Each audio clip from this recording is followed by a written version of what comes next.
Amado Padre Celestial, hoy nos presentamos ante ti con un corazón agradecido por el don del trabajo, por las oportunidades que nos das de utilizar nuestras manos, mentes, talentos y por el sustento y bendiciones que fluyen a través de ello. Te agradecemos porque en cada tarea, grande o pequeña, tenemos la oportunidad de honrarte y glorificarte. Señor, te pedimos que bendigas nuestra labor y la de nuestros seres queridos, que nuestras ocupaciones reflejen integridad, diligencia, amor y que todo lo que hagamos sea para la edificación de tu reino. Ayúdanos a recordar siempre que trabajamos para ti y que en cada esfuerzo buscamos ser instrumentos de tu voluntad. Si en este momento enfrentamos la necesidad de un empleo, te rogamos que abras puertas de oportunidad en tu tiempo perfecto, que nos guíes hacia una labor que honre tu nombre y que nos permitas usar los dones que tú nos has dado para bendecir a otros y ser luz en el lugar donde nos coloques. Danos fuerza y sabiduría para enfrentar los desafíos del trabajo, paciencia en las dificultades y humildad en el éxito, y haz que nuestras manos trabajen con gozo, nuestros corazones se llenen de gratitud y que en todo momento nuestro esfuerzo sea una ofrenda agradable para ti. En el nombre de Jesucristo, a quien servimos con todo nuestro ser. Amén. Hola, qué bueno que me acompañas a un día más de Biblia Diaria. Yo soy Claudia. Hoy es 12 de diciembre y vamos a leer Hechos, capítulo 20, versículo 4, al capítulo 23, versículo 35, y aquí es donde leemos la Biblia todos los días. Hechos, capítulo 20, versículo 4. Lo acompañaron Sópater, hijo de Pirro, de Berea, Aristarco y Segundo, de Tesalónica, Gayo de Derbe, Timoteo y por último, Tíquico y Trófimo, en la provincia de Asia. Estos se adelantaron y nos esperaron en Troas. Pero nosotros zarpamos de Filipos después de la fiesta de los panes sin levadura, y a los 5 días nos reunimos con los otros en Troas, donde pasamos 7 días. Visita de Pablo a Troas. El primer día de la semana nos reunimos para partir el pan. Como iba a salir al siguiente día, Pablo estuvo hablando con los creyentes y prolongó su discurso hasta la medianoche. En el cuarto piso superior, donde estábamos reunidos, había muchas lámparas. Un joven llamado Eutico, que estaba sentado en una ventana, comenzó a dormitarse mientras Pablo alargaba su discurso. Cuando se quedó profundamente dormido, se cayó desde el tercer piso y lo recogieron muerto. Pablo bajó, se echó sobre el joven y lo abrazó. No se alarmen, dijo, está vivo. Luego volvió a subir, partió el pan y comió. Siguió hablando hasta el amanecer y entonces se fue. Al joven se lo llevaron vivo a su casa, para gran consuelo de todos. Pablo se despide de los líderes religiosos de Éfeso. Nosotros, por nuestra parte, nos embarcamos anticipadamente y zarpamos para Asón, donde íbamos a recoger a Pablo. Así se había planeado, ya que él iba a hacer esta parte del viaje por tierra. Cuando se encontró con nosotros en Asón, lo tomamos a bordo y fuimos a Mitilene. Desde ahí zarpamos al día siguiente y llegamos frente a Quío. Al otro día cruzamos en dirección a Samos y un día después llegamos a Mileto. Pablo había decidido pasar de largo a Éfeso para no demorarse en la provincia de Asia, porque tenía prisa para llegar a Jerusalén para el día de Pentecostés, si fuera posible. Desde Mileto, Pablo mandó llamar a los líderes religiosos de la iglesia de Éfeso.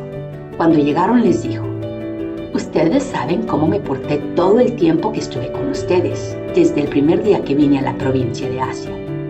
He servido al Señor con toda humildad y con lágrimas, a pesar de haber sido sometido a duras pruebas por las maquinaciones de los judíos.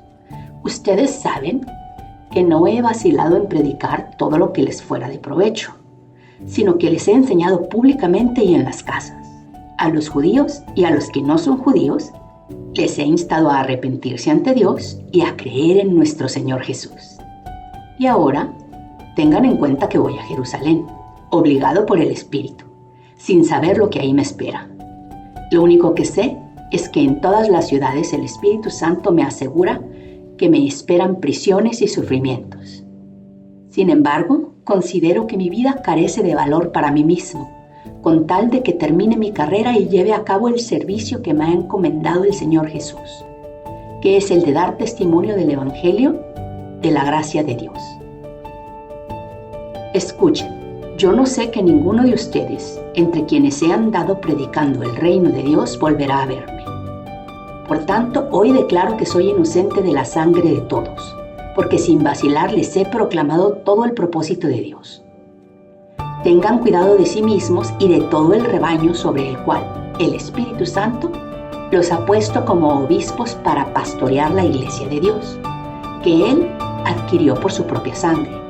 Sé que después de mi partida, entrarán en medio de ustedes lobos feroces que procurarán acabar con el rebaño. Aún de entre ustedes mismos se levantarán algunos que enseñarán falsedades para arrastrar a los discípulos que los sigan. Así que estén alerta, recuerden que día y noche, durante 3 años, no he dejado de amonestar con lágrimas a cada uno en particular. Ahora los encomiendo a Dios y al mensaje de su gracia, mensaje que tiene poder para edificarlos y darles herencia entre todos los santificados. No he codiciado ni la plata, ni el oro, ni la ropa de nadie. Ustedes mismos saben bien que estas manos se han ocupado de mis propias necesidades y de las de mis compañeros. Con mi ejemplo, les he mostrado que es preciso trabajar duro para ayudar a los necesitados, recordando las palabras del Señor Jesús. Hay más dicha en dar que en recibir. Después de decir esto, Pablo se puso de rodillas con todos ellos y oró. Todos lloraban inconsolablemente mientras lo abrazaban y lo besaban. Lo que más los entristecía era su declaración de que ellos no volverían a verlo. Luego lo acompañaron hasta el barco, rumbo a Jerusalén. Después de separarnos de ellos, zarpamos y navegamos directamente a Cos. Al día siguiente fuimos a Rodás y de ahí a Pátara. Como encontramos un barco que iba para Fenicia, subimos a bordo y zarpamos. Después de avisar a Chipre y de pasar al sur de la isla, navegamos hacia Siria y llegamos a Tiro, donde el barco tenía que descargar. Allí encontramos a los discípulos y nos quedamos con ellos 7 días. Ellos, por medio del Espíritu, exhortaron a Pablo a que no subiera a Jerusalén, pero al cabo de algunos días partimos y continuamos nuestro viaje. Todos los discípulos, incluso las mujeres y los niños, nos acompañaron hasta las afueras de la ciudad y ahí en la playa nos arrodillamos y oramos. Luego de despedirnos, subimos a bordo y ellos regresaron a sus hogares. Nosotros continuamos nuestro viaje en barco desde Tiro y arribamos a Ptolemaida, donde saludamos a los hermanos y nos quedamos con ellos un día. Al día siguiente, salimos y llegamos a Cesarea y nos hospedamos en la casa de Felipe el Evangelista, que era uno de los 7. Este tenía 4 hijas solteras que profetizaban. Llevábamos allí varios días cuando bajó de Judea un profeta llamado Ágabo. Este vino a vernos, tomó el cinturón de Pablo, lo ató con él de pies y manos, entonces dijo: Así dice el Espíritu Santo. De esta manera atarán los judíos de Jerusalén al dueño de este cinturón y lo entregarán en manos de los no judíos. Al oír esto, nosotros, los de aquel lugar, rogábamos a Pablo que no subiera a Jerusalén. ¿Por qué lloran? Me parten el alma, respondió Pablo. Por el nombre del Señor Jesús estoy dispuesto no solo a ser atado, sino también a morir en Jerusalén. Como no se dejaba convencer, desistimos exclamando: que se haga la voluntad del Señor. Después de esto, acabamos los preparativos y subimos a Jerusalén. algunos de los discípulos de Cesarea nos acompañaron y nos llevaron a la casa de Mnasón, donde íbamos a alojarnos. Este era de Chipre y uno de los primeros discípulos. Llegada de Pablo a Jerusalén. Cuando llegamos a Jerusalén, los creyentes nos recibieron calurosamente. Al día siguiente, Pablo fue con nosotros a ver a Santiago. Todos los líderes religiosos estaban presentes. Después de saludarlos, Pablo relató detalladamente lo que Dios había hecho entre los no judíos por medio de su ministerio. Al oírlo, alabaron a Dios. Luego dijeron a Pablo: ¿Ya ves, hermano? ¿Cuántos miles de judíos han creído y todos ellos siguen aferrados a la ley? Ahora bien, han oído decir que tú enseñas que se aparten de Moisés todos los judíos que viven entre los que no son judíos. Les recomiendas que no circunciden a sus hijos ni vivan según nuestras costumbres. ¿Qué vamos a hacer? Sin duda se van a enterar de que has llegado. Por eso, será mejor que sigas nuestro consejo. Hay aquí entre nosotros 4 hombres que tienen sin cumplir una promesa. Llévatelos. Toma parte en sus ritos de purificación y paga los gastos que corresponden a la promesa de rasurarse la cabeza. Así todos sabrán que no son ciertos estos informes acerca de ti, sino que tú también vives en obediencia de la ley. En cuanto a los creyentes no judíos, ya les hemos comunicado por escrito nuestra decisión de que se abstengan de lo sacrificado a los ídolos, de sangre, de la carne de animales estrangulados y de la inmoralidad sexual. Al día siguiente, Pablo se llevó a los hombres y se purificó con ellos. Luego entró en el templo para dar aviso de la fecha en que vencería el plazo de purificación, y se haría la ofrenda por cada uno de ellos. Arresto de Pablo. Cuando estaban a punto de cumplirse los 7 días, unos judíos de la provincia de Asia vinieron a Pablo en el templo, alborotaron a toda la multitud y le echaron mano, gritando: «Israelitas, ayúdennos. Este es el individuo que anda por todas partes enseñando a toda la gente contra nuestro pueblo, nuestra ley y este lugar. Además, hasta ha metido a unos hombres que no son judíos en el templo y ha profanado este lugar santo». Ya antes habían visto en la ciudad a Trófimo, el efesio, en compañía de Pablo, y suponían que Pablo lo había metido en el templo. Toda la ciudad se alborotó. La gente se precipitó en masa, agarró a Pablo y lo sacó del templo a rastras e inmediatamente se cerraron las puertas. Estaban por matarlo cuando se le informó al comandante del batallón romano que toda la ciudad de Jerusalén estaba amotinada. Enseguida tomó algunos centuriones con sus tropas y bajó corriendo hacia la multitud. Al ver al comandante y a los soldados, los amotinados dejaron de golpear a Pablo. El comandante se abrió paso, lo arrestó y ordenó que lo sujetaran con 2 cadenas. Luego preguntó quién era y qué había hecho. Entre la multitud, cada uno gritaba una cosa distinta. Como el comandante no pudo averiguar la verdad a causa del alboroto, mandó que llevaran a Pablo al cuartel. Cuando Pablo llegó a las gradas, los soldados tuvieron que llevárselo debido a la violencia de la turba. El pueblo en masa iba detrás gritando: «¡Que lo maten!». Pablo se dirige a la multitud. Cuando los soldados estaban a punto de meterlo en el cuartel, Pablo preguntó al comandante: «¿Me permite decir algo?». «¿Hablas griego?», respondió el comandante. ¿No es el egipcio que hace algún tiempo provocó una rebelión y llevó al desierto a 4,000 guerrilleros? «No, yo soy judío, natural de Tarso, una ciudad muy importante en Cilicia», le respondió Pablo. «Por favor, permítame hablarle al pueblo». Con el permiso del comandante, Pablo se puso de pie en las gradas e hizo una señal con la mano a la multitud. Cuando todos guardaron silencio, dijo en hebreo: «Padres y hermanos, escuchen ahora mi defensa». Al oír que hablaba hebreo, guardaron más silencio. Pablo continuó: «Yo soy judío, nacido en Tarso de Sicilia, pero criado en esta ciudad. Bajo la tutela de Gamaliel recibí instrucción cabal en la ley de nuestros antepasados y fui tan celoso de Dios como cualquiera de ustedes lo es hoy en día. Perseguí a muerte a los seguidores de este camino, arresté y encarcelé a hombres y mujeres por igual. Así lo pueden atestiguar el sumo sacerdote y todo el consejo de líderes religiosos. Incluso obtuve de parte de ellos cartas de extradición para nuestros hermanos judíos en Damasco y fui allá con el fin de traer presos a Jerusalén a los que encontrara para que fueran castigados. Sucedió que a eso del mediodía, cuando me acercaba a Damasco, una intensa luz del cielo relampagueó de repente a mi alrededor. Caí al suelo y oí una voz que me decía: Saulo, Saulo, ¿por qué me persigues? ¿Quién eres, Señor?, pregunté. Yo soy Jesús de Nazaret, a quien tú persigues, me contestó él. Los que me acompañaban vieron la luz, pero no percibieron la voz del que me hablaba. ¿Qué debo hacer, Señor?, le pregunté.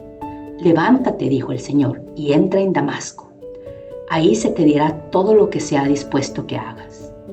Mis compañeros me llevaron de la mano hasta Damasco porque el resplandor de aquella luz me había dejado ciego.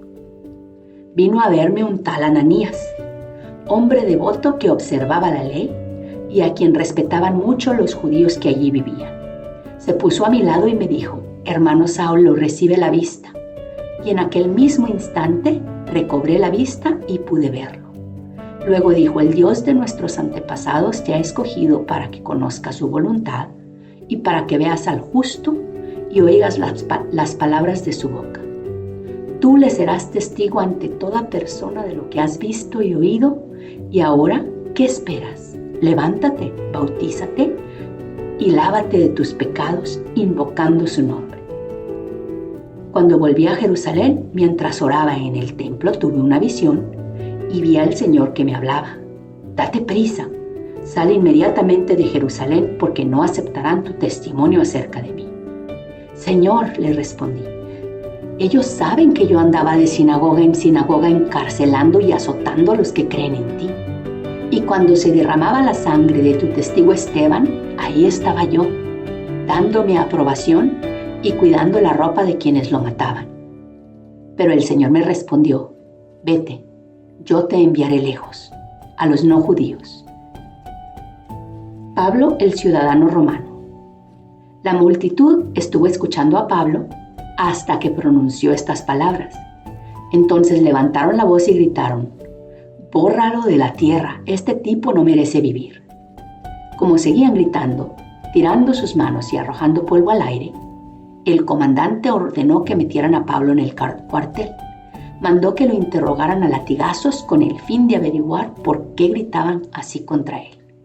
Cuando lo estaban sujetando con correas para azotarlo, Pablo dijo al centurión que estaba ahí: ¿permite la ley que ustedes azoten a un ciudadano romano antes de ser juzgado? Al oír esto, el centurión fue y avisó al comandante: ¿qué va a hacer usted? Resulta que ese hombre es ciudadano romano. El comandante se acercó a Pablo y le dijo: dime, ¿eres ciudadano romano?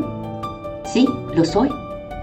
A mí me costó una fortuna adquirir mi ciudadanía, dijo el comandante. Pues yo la tengo de nacimiento, respondió Pablo. Los que iban a interrogarlo se retiraron enseguida. Al darse cuenta de que Pablo era ciudadano romano, el comandante mismo se asustó de haberlo encadenado. Pablo ante el consejo. Al día siguiente, como el comandante quería saber con certeza de qué acusaban los judíos a Pablo, lo desató y mandó que se reunieran los jefes de los sacerdotes y el consejo en pleno. Luego llevó a Pablo para que compareciera ante ellos. Pablo se quedó mirando fijamente al consejo y dijo: hermanos, hasta hoy yo he actuado delante de Dios con toda buena conciencia. Ante esto, el sumo sacerdote Ananías ordenó a los que estaban cerca de Pablo que lo golpearan en la boca. Hipócrita, a usted también lo va a golpear Dios, reaccionó Pablo. Ahí está sentado para juzgarme según la ley, y usted mismo viola la ley al mandar que me golpeen. Los que estaban junto a Pablo le dijeron: ¿cómo te atreves a insultar al sumo sacerdote de Dios? Hermanos, no me había dado cuenta de que es el sumo sacerdote, respondió Pablo. De hecho está escrito, no hables mal del jefe de tu pueblo. Pablo, sabiendo que unos de ellos eran saduceos y los demás fariseos, exclamó en el consejo, hermanos, yo soy fariseo de pura cepa. Me están juzgando porque he puesto mi esperanza en la resurrección de los muertos. Apenas dijo esto, surgió un altercado entre los fariseos y los saduceos y la asamblea quedó dividida. Los saduceos sostienen que no hay resurrección, ni ángeles, ni espíritus.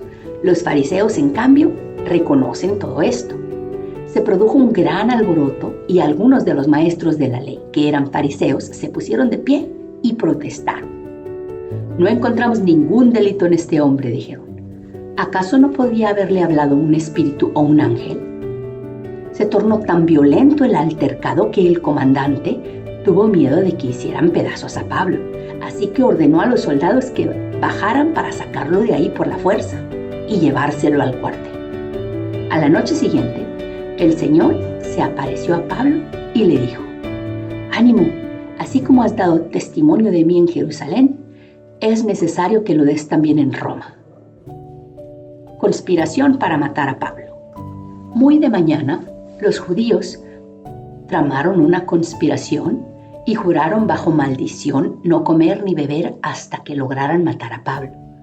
Más de 40 hombres estaban implicados en esa conspiración. Se presentaron ante los jefes de los sacerdotes y los líderes religiosos y dijeron, nosotros hemos jurado bajo maldición no comer nada hasta que logremos matar a Pablo. Ahora, con el respaldo del consejo, pídanle al comandante que haga comparecer al reo ante ustedes, con el pretexto de obtener información más precisa sobre su caso. Nosotros estaremos listos para matarlo en el camino. Pero cuando el hijo de la hermana de Pablo se enteró de esta emboscada, entró en el cuartel y avisó a Pablo. Este llamó entonces a uno de los centuriones y pidió, lleve a este joven al comandante porque tiene algo que decirle. Así que el centurión lo llevó al comandante y dijo, el preso Pablo me llamó y me pidió que trajera a este joven porque tiene algo que decirle.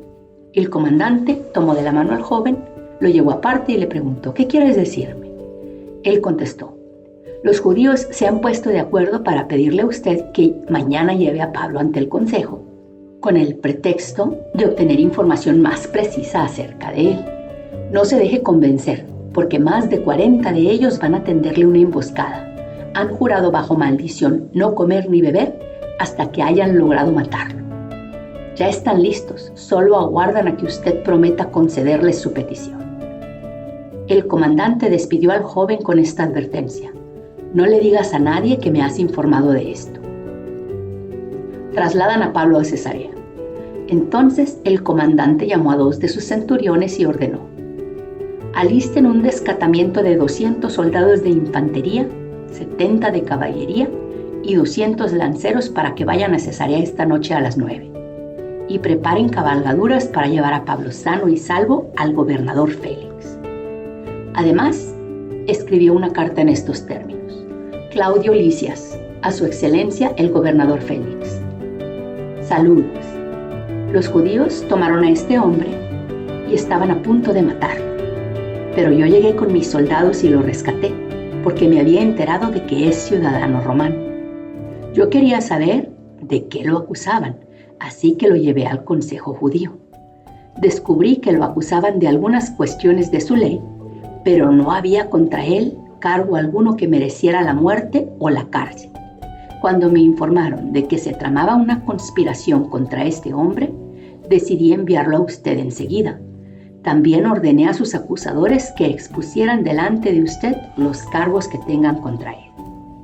Así, los soldados, según se les había ordenado, tomaron a Pablo y lo llevaron de noche hasta Antípartis.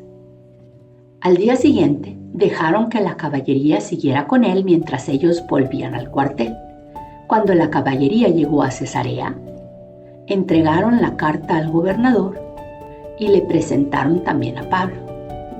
Félix leyó la carta y preguntó de qué provincia era. Al enterarse de que Pablo era de Sicilia, le dijo, te daré audiencia cuando lleguen tus acusadores. Y ordenó que lo dejaran bajo custodia en el palacio de Herodes. Entonces vemos no solamente que se está tramando el homicidio de Pablo, de parte de los judíos, de parte de su propio pueblo, y vemos cómo los romanos están haciendo sus mejores esfuerzos para que esto no suceda. Esto también sucedió con Jesucristo. Eran los jefes de los sacerdotes los que lo querían matar, y Poncio Pilato era el que decía, pero no quieren que lo libere. Pero ya estaba la conspiración hecha y tramada en contra de Jesús. En este caso apenas la están armando, y Jesucristo y Dios lo están protegiendo. Y vemos cómo le decían a Pablo sus compañeros, no vayas a Jerusalén, pero Pablo dijo, tengo que ir. Esto es una orden del Espíritu Santo. Y ya estoy advertido de que no me va a ir bien, de que me van a atar, de que me van a encarcelar, de que voy a sufrir, de que voy a llorar, ya lo sé. Pero el Espíritu me está pidiendo que vaya. Entonces Pablo sabe que no le va a ir bien, y Pablo como quiera obedece. Y nosotros en nuestras vidas cotidianas a veces esperamos que, como somos seguidores de Cristo, nos vaya bien, sobre todo cuando estamos haciendo nuestro mejor esfuerzo por seguir la guía del Espíritu Santo. Y Pablo nos está poniendo uno de los mejores ejemplos de que estamos creyendo en falsedades, cosas que a nosotros nos hacen sentir mejor, ¿no? El pensar que si seguimos al Espíritu Santo es como que vamos a vivir en prosperidad y que nos van a caer bendiciones del cielo, cuando en realidad lo que estamos haciendo es honrar a Cristo a través de nuestras acciones, a través de nuestra obediencia, y lo estamos haciendo para, sí, nuestro bienestar, porque su plan es que nosotros tengamos cosas buenas, pero no quiere decir que vamos a tener cosas buenas ni inmediatas ni en esta vida. Nuestro bienestar es nuestro bienestar eterno, y no se cuantifica ni se califica de la misma manera que el bienestar temporal y efímero de esta tierra. Entonces, pues bueno, a veces nos decepcionamos con los resultados, entre comillas, que obtenemos porque pues no tenemos la misma visión que Dios y que Cristo. Entonces, Padre, permite que no andemos calificando nuestras vidas y que no tengamos expectativas para cuando seguimos tu voluntad, Señor, para cuando te obedecemos. Permite, Señor, que te obedezcamos sin esperar a cambio absolutamente nada más que tu gloria y el engrandecimiento de tu reino. Hagas esto, Señor, porque es tu voluntad y nosotros somos tus siervos. Amén y amén. Eso es todo por hoy. Qué bueno que me acompañaste. Te amo. Dios nos ama. Y oremos para que perdone nuestros pecados, nos bendiga, nos proteja, nos prospere. Si Dios quiere, aquí te espero mañana.